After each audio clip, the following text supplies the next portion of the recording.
So today we're going to start our third unit in civics, and this is going to be talking about political parties. We're going to be talking about not only the history of political parties and where they came from, as well as what the difference is between our political parties today and how elections work.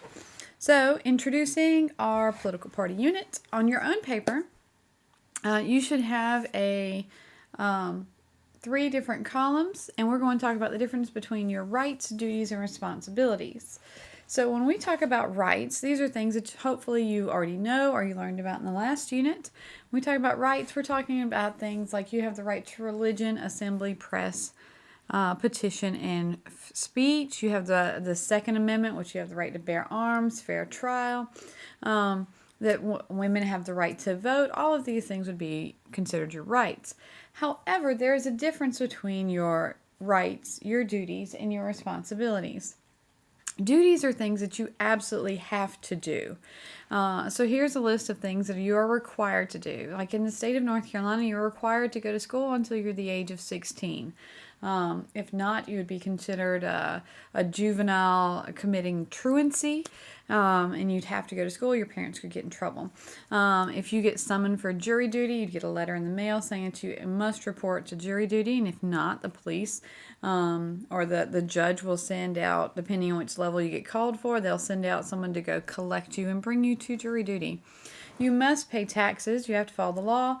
And men only have to register for something called the Selective Service. And the Selective Service is when you say, or when you fill out, when men turn 18, they have to fill out a documentation saying who they are and their age. And if we were to ever have the draft again, which is a call to report to military service, it's a lottery almost, where they would select your name and then you would be cordially invited to join a branch of the U.S. military. And yes, you absolutely have to do it. You have to register. Just because you register for something doesn't mean that you're actually going to do it. And they've not reinstated the draft since the 70s, so I think we're okay for right now. Now, responsibilities are things that you should do. So these are things that you have to do by law or there's a consequence. Responsibilities are things that you should do. If you don't do the things in this column, it's not the end of the world. We just want people to do their responsibilities because it makes our government and our community better places to live. So these things include voting, being informed, because it's not just crucial to go vote, but you should also know what's going on. Running for office and helping campaign for people who are running for office if you're not going to do it yourself. Volunteering, and that could be, going and walking dogs at the animal shelter, to, Habitat for Humanity, in which you help build homes for people. And recycling, something small that we can each do every day to try to make our planet a better place. So, first, how do we define what a citizen is? If these are, as a citizen, you have your rights, you're supposed to complete your duties, and you should do your responsibilities. But first and foremost, what is a citizen? A citizen is someone who legally belongs to a community. So when you think about the fact that if you're an American citizen or if you belong to another country, then you're a citizen of that country. Now, what if you live in North Carolina? Like, I am a North Carolina citizen as well because I legally belong to that community. I'm also a citizen of my county, my town or city, and then it could also be the place that I work. I legally belong to that community. I have a right to go there. My church or a group of other people that I want to belong to. So we can be a citizen of lots of different groups. And then, how do we know who is a citizen? Is it as easy as looking at people on the corners? Not quite. Because some people may look like the stereotypical American. However, that doesn't necessarily mean that they were American. They were born American. So how do we know who is one? That comes back to the 14th Amendment. So this is an excerpt, and I need you to underline these important parts. And it says, according to the 14th Amendment, who are U.S. citizens, and it says the answer right here, that all people born or naturalized in the United States. So if you're born in the United States, you are a citizen of the United States and of the state in which they live.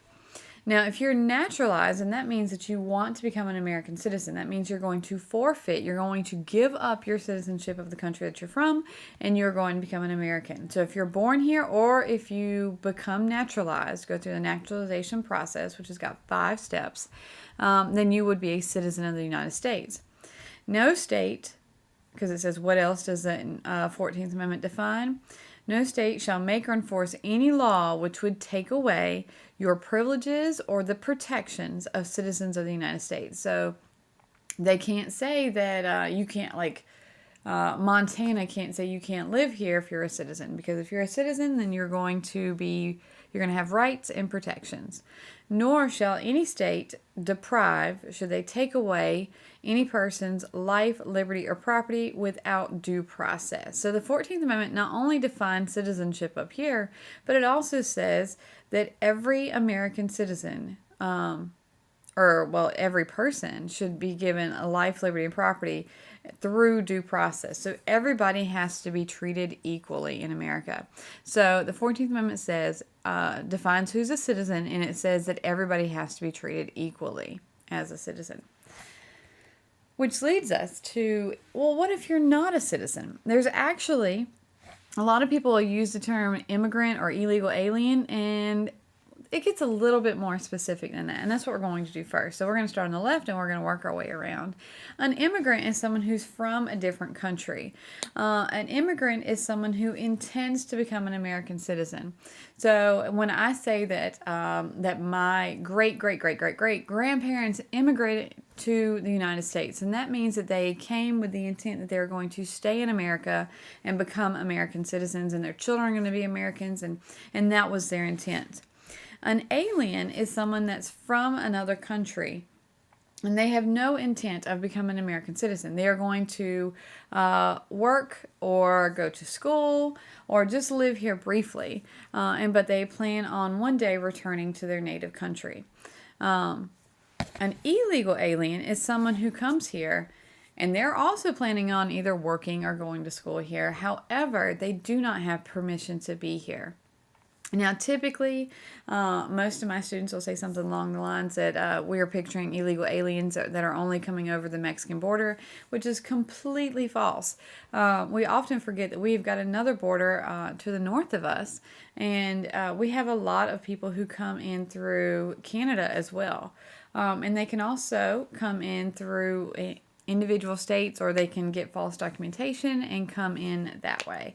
Now, sometimes illegal aliens merely want to be able to have a safe place to work. Now, if they have a permission to come here and they're in jeopardy in their home country, that would be called a refugee. And this is when they have famine, which means that there's no food, they're hungry, war, persecution, there's something happening in their country in which they're not safe to live there. So they can appeal to the United States, and the United States will help them. A lot of countries do this, though, where they have refugee programs. So if you remember anything that was going on with the Syrian issue, in which there were lots of Syrians coming out of Syria, it's because they were having war, everything. They were having famine, war, persecution. It was terrible. And so a lot of Syrians were leaving Syria, and they were they were piling into Europe. And a lot of Europeans were saying, no, we don't want this, because they were feeling overwhelmed. So these are the 4 things that you could be if you're not a citizen. So as members of a society, how could you possibly participate? What can you, now you know, are you a citizen or are you not a citizen? But wait, why should you participate? Because if you're a citizen, what should you possibly do? So I've got 2 videos here that I would want you to go watch. This Prezi is linked on my website, and it's very important that we talk about, that we understand that it's crucial to be informed. Both of these videos talk about, they're quite humorous, but not so humorous in the fact that people just don't know a lot of things. So it's important for you to participate in our society, because we need to have a well-formed population that can elect people who can make these decisions for us, because we live in a representative democracy.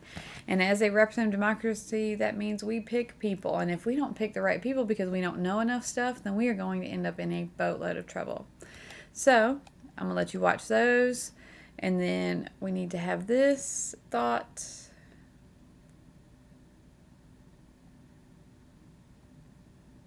Then we're going to come back over here. How can you participate? So here are 10 things. First and foremost, voting is really important. If you don't like something the government is doing, petitioning, writing your government a letter, is something that needs to be done.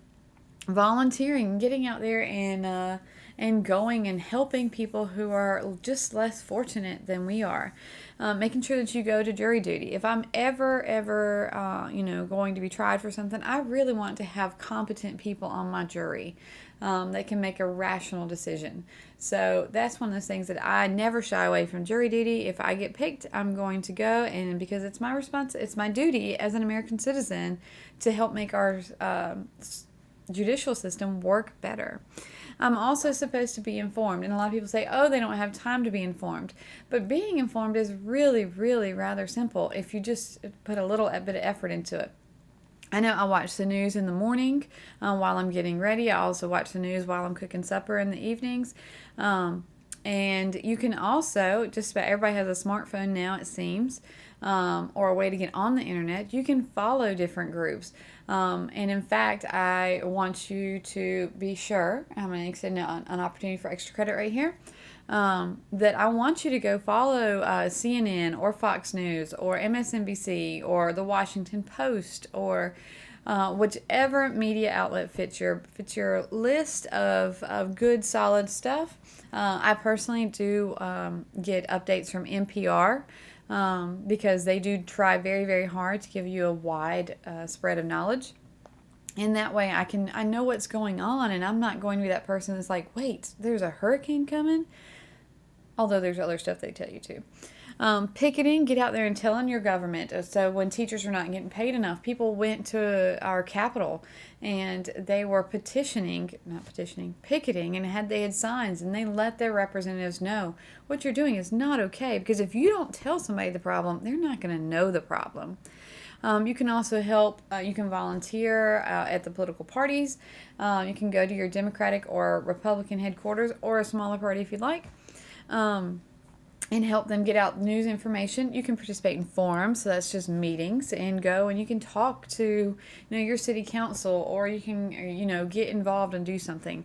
You can also join an interest group. So the ones I've included right here include the NRA, so that's the National Rifle Association. They advocate for gun rights. The American Civil Liberties Union, they advocate for the rights of people whose liberties are being taken away. The NAACP, which stands for the National Association for Advancement of Colored People, so they fight for the rights of people who are minorities in America. You can also lobby, and that really just means to bother if we were to break it down. You can lobby your government officials and let them know how you feel about things. A wonderful story is that a woman out in the western part of the United States, she was tried over and over and over again to let her representative know that she did not support something that he was going to do. And she called, and she only got voicemails, or she was told he wasn't there, or nobody would answer the phone. She wrote letters and they were not answered. She emailed, and no responses were given. So finally she continued to lobby, and she sent a pizza to her U.S. senator. And she had a note included. You can put a note whenever you order pizza. You can put a note for the delivery. And she included her name and her information and stuff. And Well, once when it was delivered to the state capitol, that she's like, she actually wrote this whole blog post about it, and she said she didn't know if it was going to be delivered or not, but the pizza company called her several times wanting to confirm exactly where it was supposed to be delivered, and once the guy got to her senator's office, his assistants, his aides, that's what they call them, his assistants called the Capitol Police. They called the police, and they thought it was a bomb in a pizza, which is just kind of crazy. That's how it went down. And then so when they contacted the pizza company, who put her in contact with them, and then she had police showing up at her front door over this. It was pretty exciting. However, her senator did say that she was going to meet with the citizen. So ultimately, a kind of funny but ridiculous. But then also it had a good outcome that a citizen was able to meet with their representative, because that's how passionate this woman felt about this. All right, and that's it for today.